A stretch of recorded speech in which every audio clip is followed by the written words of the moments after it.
Koi hujik magic se hodrom ne nga ki in shortly about 2 to 3 minutes ta hodune ado si hodju kan ta kai ta nga sai gi tawdo po je sum describe tor ke go. First of all koi tawdo je magic se spike ko ko spike se kai kam magic no ha kan nga sai gi koi si gi spike se nga sai gi paper bag se manga ne le je nga sai gi paper bag manga je manung si da one of them si gi spike se ko ha pa thami ne si gi spike se si je nail ne very sharp nail ne do suppose ai si da थाजन तारदी yam seriously injured तौदनेबको अदुदा अइना हाइनिंगिजे ngसाई सिगी paper bag से करमबदा spike से यावगे जे first of all I बो खंगदेबो कई ना काना ngसाई आई तोपा खोगी camera काप मी न तो हमनेबा अदुगा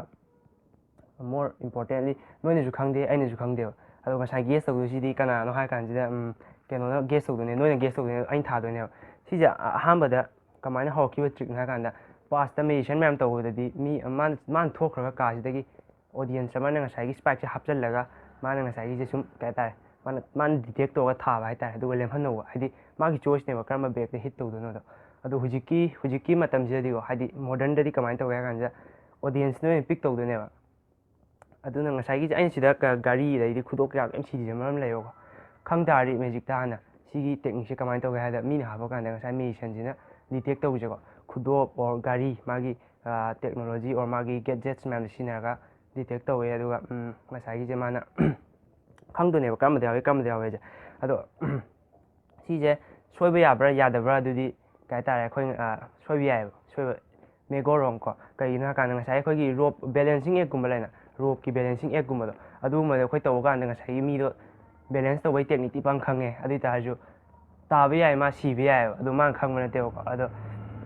similarly सिदाजु आइजु खंगिनि method से कमाइन तौदनो ताजु सि सोइबा याय सोइ तारदि थाजलनी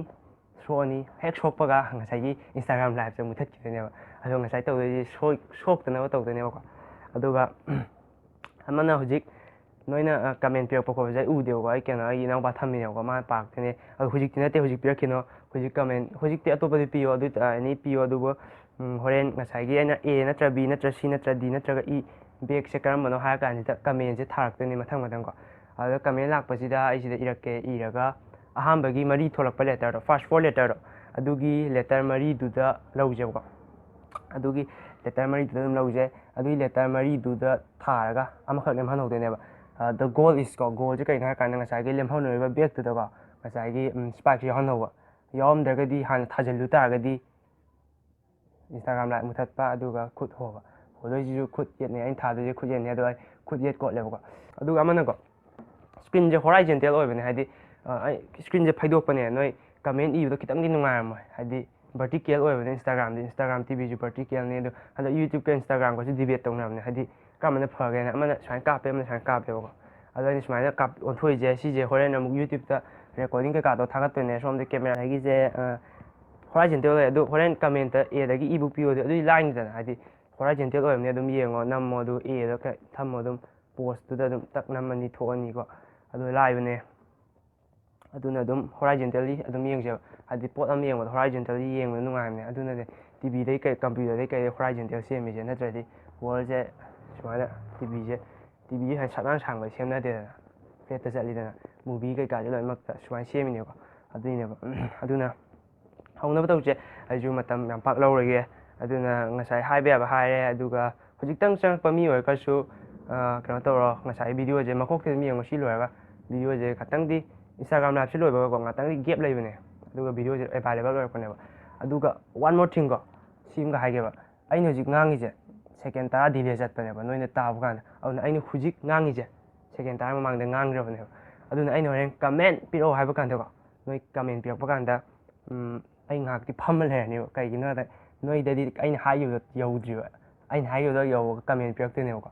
अदुना आइनो हाइनिंगिजे खतंग डिले चतपने आइना कमेंट पिरो हागा ngатंग ngaइदने अदुना मी मना कमेंट अनि पिसलकनुगा कमेंट पिबा कांदा जस्ट द लेटर पिउका आइदि ए पामी बी द थाजलो का हाइनोबो हादि जस्ट द लेटर को ngaउदनगा अदुगा नोइ हायपदो आइना सेरियल लाइन सिदा इरकेबो याको आई हायकेको सि मखे बॉक्स ओइजे सि ट्रिक से आई ओरिजिनल नते सेंग हायगे आइना सेम नते अदुबु हायजेको थादोक यादेबो होरेन अदुबु मा लाकिनिको अदु कइनो हायर अदु सिजे आइना मखे बॉक्स सुम सेमने अदुना आइना उना सेम के का हामबे अदु मखे बॉक्स ना सेमिजे 시주 마음 레이고 하이디 아두부네요 시주 호랭 칸카니까 CS 모드 그이나 우레다고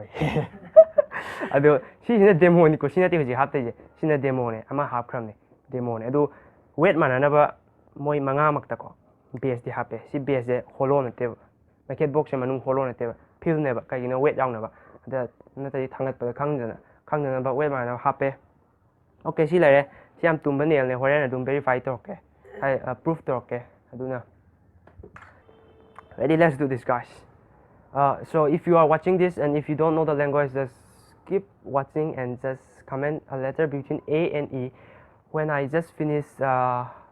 when I just finish folding my finger guys yes second version okay let's start one when I finish folding all my fingers okay two folding hybrid khangde English haitaka ju ngak pigani 3 4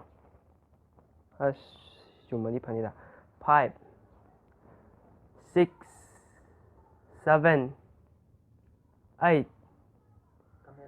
9 10 comment 시간에 comment 벽되지 아이 ngạc đi ngài này mỗi anh hai giờ ngài tăng tập này ngài tăng ngài này đưa comment thoa la này C next comment C một cái gì E CCB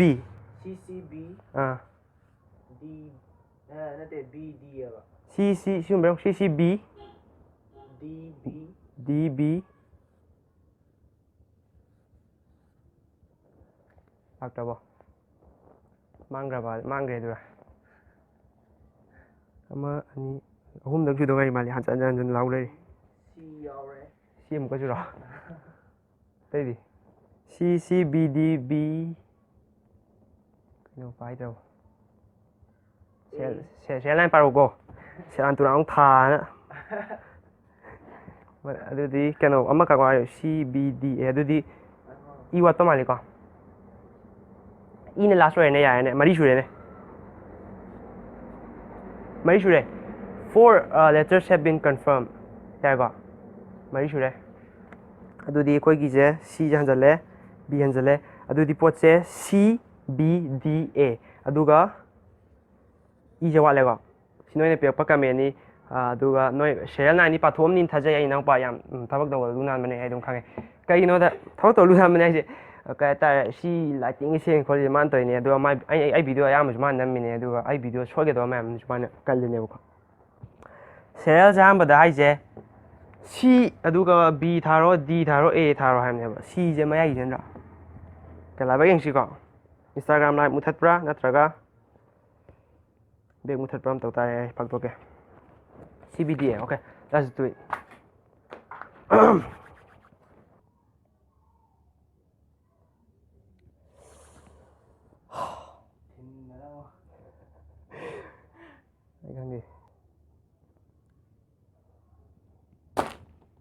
Okay,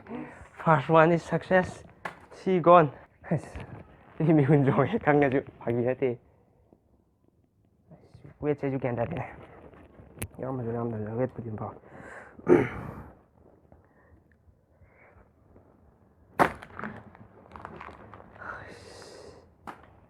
Okay, hojik akhoi lai ja hunga tangai le. Hunga tangai chung wait chung yeng ge ko soi ju ngai te khut je soi ju magic amta taw ro yo haidi tha kha di lep to ni ko. Tuna CB mathang je D ga ma sin ra. Sin ne mo yaw hai ja.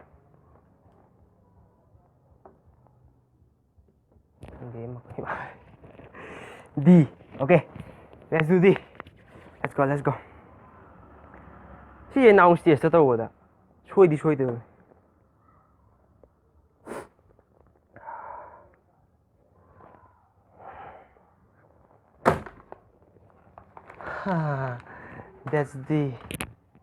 That's D guys. Ini kita ngai. Thả đôi A này. A này thả đôi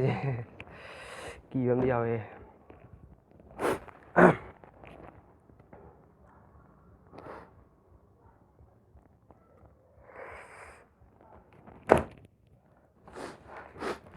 ꯑꯩꯈꯣꯏꯅ ꯊꯣꯛꯑꯦ paper ꯄꯣꯛꯈꯥꯏꯕꯩ ꯑꯗꯨ ꯅꯣꯏꯅ ꯍꯥꯏꯁꯦ ꯏꯗ ꯌꯥꯎꯋꯦ ꯁꯤꯅꯦꯕꯀꯣ ꯗꯥꯎ ꯌꯥꯔ ꯃꯥꯜꯂꯦ ꯑꯗꯨꯕꯨ ꯑꯩꯈꯣꯏ ꯁꯤꯗ ꯂꯥꯏꯐ ꯂꯣꯏꯁꯤꯜꯂꯁꯤ ꯑꯁ ꯐꯥꯒꯤ ꯇꯧꯅꯤꯗ ꯁꯤꯗ ꯂꯥꯏꯐ ꯂꯣꯏꯁꯤꯜꯂꯗꯤ ꯌꯥꯎꯔꯝꯗ꯭ꯔꯗꯤ ꯌꯥꯎꯋꯦ ꯈꯣꯠꯂꯦ ꯎꯠꯇꯅꯦ ꯑꯗꯣ ꯉꯁꯥꯏꯒꯤ ꯁ꯭ꯄꯥꯏꯛꯁꯦ ꯀꯩꯝ ꯇꯧꯒꯦꯗꯣ ꯉꯁꯥꯏꯗꯣ ꯂꯪꯒ ꯃꯥꯜꯂꯦꯀꯣ ꯉꯁꯥꯏ ꯅꯨꯄꯤꯗꯣ ꯂꯪꯒ ꯃꯥꯜꯂꯦ ꯑꯗꯣ ꯉꯁꯥꯏꯒꯤꯁꯦ ꯑꯩꯈꯣꯏ ꯀꯌꯥꯝ ꯊꯧꯒꯦꯁꯦ ꯍꯥꯏꯗꯤ ꯅꯣꯏ ꯁꯤ ꯑꯗꯨꯝ ꯈꯪꯒꯅꯤ ꯍꯥꯏꯗꯤ ꯉꯁꯥꯏꯒꯤꯁꯦ ꯀꯌꯥꯝ ꯊꯧꯕꯅꯣꯁꯦ ꯁꯤꯅꯦꯕꯀꯣ ꯄꯣꯠꯁꯦ ꯁꯤ ꯂꯩꯔꯦꯀꯣ ꯁꯤ ꯀꯩꯝ ꯌꯥꯎꯗ꯭ꯔꯦ ꯍꯥꯏꯗꯤ ꯁꯤ ꯖꯁ ꯀꯩꯅꯣꯅꯦ ꯑꯗꯣ ꯁꯤ ꯀꯌꯥꯝ ꯊꯧꯒꯦ ꯁꯤꯗꯤ ꯁꯤ ꯊꯥ ꯑꯗꯨꯝ ꯎꯔꯅꯤ ꯊꯥꯔꯝꯃꯗꯤ ꯑꯗꯨꯝ ꯈꯜꯂꯣꯕꯀꯣ ꯑꯗꯣ ꯑꯩꯅ ꯉꯁꯥꯏ ꯍꯥꯏꯅꯤꯡꯉꯤ ꯄꯣꯠꯁꯦ ꯑꯩ ꯉꯁꯥꯏ ꯀꯩꯅꯣꯝ ꯍꯥꯏꯅ ꯁꯤꯒꯤ ꯇ꯭ꯔꯤꯛꯁꯤꯗꯤ ꯃꯤꯒꯤꯅꯦꯕ ꯀꯣ ꯉꯁꯥꯏꯒꯤꯁꯦ ꯑꯩꯒꯤ ꯄꯥꯔꯠ ꯑꯃ ꯌꯥꯎꯅꯤꯅ ꯑꯩꯅ ꯍꯥꯏꯈꯤꯕ ꯑꯗꯨꯒꯤꯅꯦꯕ ꯑꯩꯅ ꯂꯥꯏꯐ ꯇꯧꯔꯤꯁꯦ ꯀꯩꯒꯤꯅꯣ ꯍꯥꯏꯕꯗ ꯑꯇꯣꯞꯄ ꯃꯦꯖꯤꯁꯤꯌꯟ ꯌꯦꯡ ꯇꯥꯔꯁꯨ ꯀꯩꯅꯣ ꯇꯧꯅꯕ ꯑꯩꯁꯤ ꯀꯩꯝ ꯄꯥꯔꯣꯏꯕꯀꯣ ꯀꯦꯃꯦꯔꯥꯁꯤ ꯅꯛꯁꯜꯂꯛꯇꯣꯏꯅꯦꯕ ꯍꯧꯖꯤꯛ ꯑꯗꯨꯒ ꯃꯩꯈꯦꯠ ꯕꯣꯛꯁꯁꯤꯗ ꯐꯣꯀꯁ ꯄꯤꯔꯛꯀꯅꯦꯕ ꯉꯁꯥꯏ ꯑꯩꯅ ꯍꯥꯏꯈꯤꯗꯅ ꯀꯩꯒꯤꯅꯣ ꯃꯩꯈꯦꯠ ꯕꯣꯛꯁꯅ ꯁꯦꯝꯃꯤꯁꯦ ꯎꯅ ꯁꯦꯝꯗ꯭ꯔꯤꯁꯦ ꯀꯩꯒꯤꯅꯣ ꯃꯔꯝ ꯂꯩꯌꯦꯕ ꯃꯩꯈꯦꯠ ꯕꯣꯛꯁꯁꯦ ꯍꯣꯂꯣ ꯑꯣꯏꯗꯦꯁꯨ ꯍꯥꯏꯈꯤꯕ ꯀꯩ ꯃꯔꯝꯒꯤꯅꯣ ꯑꯗꯨ ꯌꯦꯡꯁꯦꯕ ꯃꯩꯈꯦꯠ ꯕꯣꯛꯁꯁꯦ ꯑꯩꯈꯣꯏꯅ ꯁꯦꯒꯥꯏꯔꯁꯦꯕ ꯁꯦꯒꯥꯏꯔꯁꯤ ꯑꯗꯨꯒ ꯂꯧꯊꯣꯛꯇꯣꯏꯅꯦꯕꯀꯣ ꯂꯧꯊꯣꯛꯑꯀꯥꯟꯁꯤꯗ ꯉꯁꯥꯏꯒꯤ ꯁꯤ ꯃꯅꯨꯡꯁꯤꯗꯀꯣ ꯆꯦ ꯑꯃ ꯌꯥꯎꯔꯝꯒꯅꯤ ꯊꯥꯖꯩ ꯁꯤ ꯎꯕ ꯅꯠꯇ꯭ꯔꯣ ꯃꯌꯥꯝ ꯄꯦꯄꯔ ꯑꯃꯁꯨ ꯍꯥꯏꯁꯦ ꯁꯤꯅ ꯄꯦꯄꯔꯁꯦꯀꯣ ꯁꯤ ꯄꯦꯄꯔꯁꯤꯗ ꯉꯁꯥꯏꯒꯤꯁꯦ ꯁꯤꯗ ꯌꯦꯡꯉꯨꯀꯣ ꯎ ꯇꯥꯔꯒꯗꯤ ꯅꯣꯏ ꯈꯜꯂꯛꯀꯗꯕ ꯑꯣꯔꯗꯔꯗꯣꯀꯣ C B D A ꯍꯥꯏꯗꯤ C B D A ꯅꯣꯏ ꯈꯜꯂꯛꯀꯗꯕ ꯑꯣꯔꯗꯔꯗꯨ ꯆꯞ ꯆꯥꯅꯤꯀꯣ ꯑꯗꯨꯒ ꯁ꯭ꯄꯥꯏꯛ ꯑꯦꯠ E ꯍꯥꯏꯕ ꯎꯕ Ude, ude. ꯁꯤ ꯎꯕ꯭ꯔꯕ ꯍꯥꯏꯕ Ya, ꯁꯤꯁꯤ ꯎꯕ꯭ꯔꯣ ure, ure. ꯀꯩꯅꯣ ꯎꯗꯦ ꯁꯥꯏ ꯎꯗꯦ ꯑꯣꯀꯦ ꯒꯥꯏꯁ ꯁꯤꯅꯦ ꯄꯣꯠꯁꯦꯀꯣ ꯑꯗꯨꯅ ꯉꯁꯥꯏꯒꯤꯁꯦ ꯑꯩꯈꯣꯏꯒꯤ ꯁꯤꯁꯤꯅ ꯑꯩꯒꯤ ꯇ꯭ꯋꯤꯁꯅꯦ ꯑꯩꯅ ꯍꯥꯞꯆꯟꯕꯒꯤ ꯀ꯭ꯔꯤꯌꯦꯇꯤꯕꯤꯇꯤ ꯃꯆꯥꯗꯨꯅꯦ ꯑꯗꯨꯒ ꯑꯩꯈꯣꯏ ꯉꯁꯥꯏꯒꯤ ꯑꯩ ꯁꯤ ꯚꯤꯗꯤꯑꯣꯁꯦ ꯌꯨꯇ꯭ꯌꯨꯕꯇ ꯊꯥꯒꯠꯂꯛꯀꯦ ꯌꯨꯇ꯭ꯌꯨꯕꯇ ꯍꯧꯖꯤꯛ ꯁ꯭ꯀ꯭ꯔꯤꯟ ꯔꯦꯀꯣꯔꯗꯤꯡ ꯇꯧꯔꯤꯁꯦ DSLR ꯑꯃꯁꯨ ꯀꯥꯞꯄꯤ ꯁꯥꯎꯟ ꯔꯦꯀꯣꯔꯗꯤꯡꯁꯨ ꯇꯧꯔꯤ ꯑꯗꯨ ꯁꯤꯁꯦ ꯑꯩꯅ ꯌꯨꯇ꯭ꯌꯨꯕꯇ ꯊꯥꯒꯠꯂꯛꯀꯦ ꯌꯨꯇ꯭ꯌꯨꯕꯇ ꯊꯥꯒꯠꯂꯀꯥꯟꯗ ꯒꯥꯏꯁ ꯂꯥꯏꯛ ꯇꯧꯔꯣ ꯑꯗꯨꯒ ꯁꯤꯌꯔ ꯇꯧꯔꯣ ꯀꯃꯦꯟ ꯑꯃꯒ ꯄꯤꯔꯝꯃꯣ ꯑꯗꯨꯒ ꯁꯤꯒꯨꯝꯕ ꯏꯟꯁꯇꯥꯒ꯭ꯔꯥꯝ ꯂꯥꯏꯐꯁꯦ ꯄꯥꯝ ꯇꯥꯔꯒꯗꯤ ꯀꯔꯝꯕ ꯃꯈꯜꯒꯤꯗ ꯇꯧꯅꯤꯡꯒꯦꯗ ꯍꯥꯏꯔꯛꯑꯣ ꯑꯗꯨꯒ ꯉꯁꯥꯏꯒꯤ ꯌꯣꯄꯤꯁꯦ ꯑꯊꯧꯕꯅꯤ ꯑꯗꯨꯒ ꯁꯣꯔꯤ ꯃꯩꯈꯦꯠ ꯕꯣꯛꯁꯅ ꯁꯦꯝꯃꯤꯁꯤꯁꯨ ꯃꯔꯝ ꯂꯩ ꯑꯗꯣ ꯁꯤ ꯃꯔꯝꯁꯤꯅꯤ ꯃꯅꯨꯡꯗ ꯍꯥꯞꯅꯕꯅꯤ ꯑꯗꯨꯒ guys thanks for saving my hand this is a life guys I'm gonna do it soon once again thanks for watching bye